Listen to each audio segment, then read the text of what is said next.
Yeah. So we're going to cut over to that. Welcome back to the Skill Bar, everyone. My name's Carl McLean, and today we're going to be covering the Mesmer and the Elementalist. First off, we'll start with talking about the Mesmer. We're going to cover traits first here, so let's hop right on in. Triumphant Distortion. This dueling trait previously granted distortion to the Mesmer when you attained a kill. In addition to this effect, you will also now receive 1 second of distortion on all of your phantasms that are summoned. Illusionary Elasticity. Your clones that use Winds of Chaos will now be affected by this trait. Maim the Disillusioned. We've increased the amount of torment inflicted from 4 seconds to 6 seconds. Now let's go talk about some weapon skills. Illusionary Leap.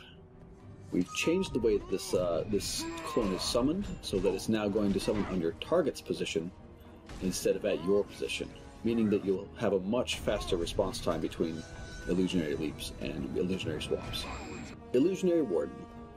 We fixed a bug with his phantasm that caused it to fail its attacks occasionally when he was attached to a melee enemy. Mind Stab. The damage of this ability has been increased by 17%, and its radius has been increased to 240. So with the Mesmer's Scepter, we wanted it to take more of a condition role.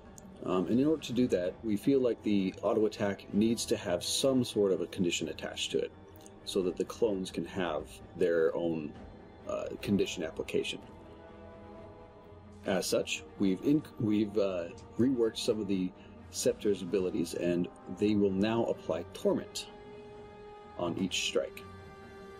So, Ether Bolt will now apply 2 seconds of Torment on each attack. Ether Blast will apply 4 seconds of Torment. Ether Clone will create clones that deal 2 seconds of Torment on their base attacks. Mantra of Pain. So with the defensive mantras, we like that they have an AoE nature to them. And so we would like to extend this out into the offensive mantras as well. With that, Mantra of Pain Power Spike is being increased to a 5-target, 240 radius area effect attack. Similarly, Mantra of Distraction's Power Lock is going to be able to hit 5 targets at a 180 radius attack. Last but not least, Mimic. We felt that this ability was a little bit too difficult to use in most circumstances, so we reworked it a bit, and now it's going to copy all boons and their durations from an enemy you target, making for pretty good combos with Null Field or Arcane Thievery.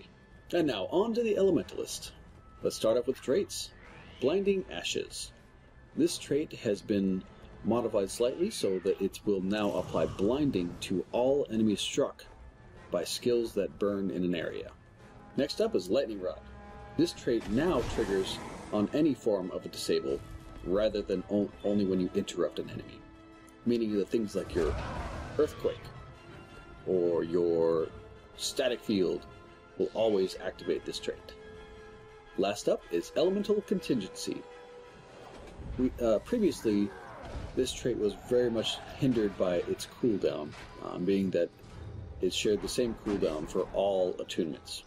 Now, each attunement will have its own separate cooldown, meaning that Earth will be separate from Water, which is separate from Air, and so forth.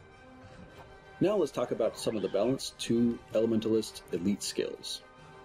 Tornado and Whirlpool previously would increase your power levels massively when you entered them, meaning that any lingering spells you had outside would deal bonus damage. We felt like this was a little bit unfair and really hard to read, so we've changed the power scales of these elite transforms so that they will no longer increase spell effects that you have outside of there. The damage of each skill for Tornado has been normalized so that you'll do at the same or more damage when this change rolls through. Fiery Greatsword's Fiery Rush has been reworked. We wanted to take the damage from the trail portion into the actual ending skill, where you actually swing your sword. So we've reduced the damage from the trail by about 70%, while increasing the damage of your ending strike by about 140%. Overall, you'll see much less damage on the trail and a lot more damage on the ending strike. Along with these changes, Fiery Rush, Burning Speed, and Burning Retreat will no longer be able to create multiple fields on top of one another when rolling against a wall. Glyph of Lesser Elementals and Glyph of Elementals now have secondary abilities that you can activate.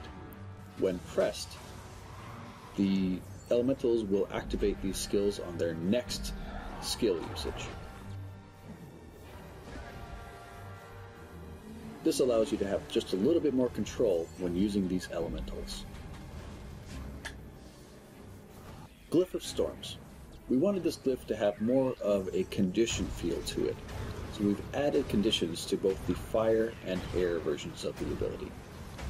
Firestorm will now apply 1 second of burning on each target it hits, and Airstorm will apply 2 stacks of vulnerability for 8 seconds on each target it hits. As you can see here, vulnerability can stack up really high really fast. Signet of Earth now applies 5 stacks of bleeding for 7 seconds when used. Signet of Fire has had its base damage increased by 100%. Signet of Water has had its recharge reduced to 25 seconds. Likewise, Signet of Air has had its recharge reduced to 25 seconds. Lastly, Vapor Form has had a visual update to indicate the difference between itself and Mist Form. Reasoning for this is that Mist Form is completely immune to crowd controls, whereas Vapor Form can actually be struck with them. Alright everyone, that's it for this week's Skill Bar. Be sure to join us next time for the Guardian and the Necromancer. See you soon.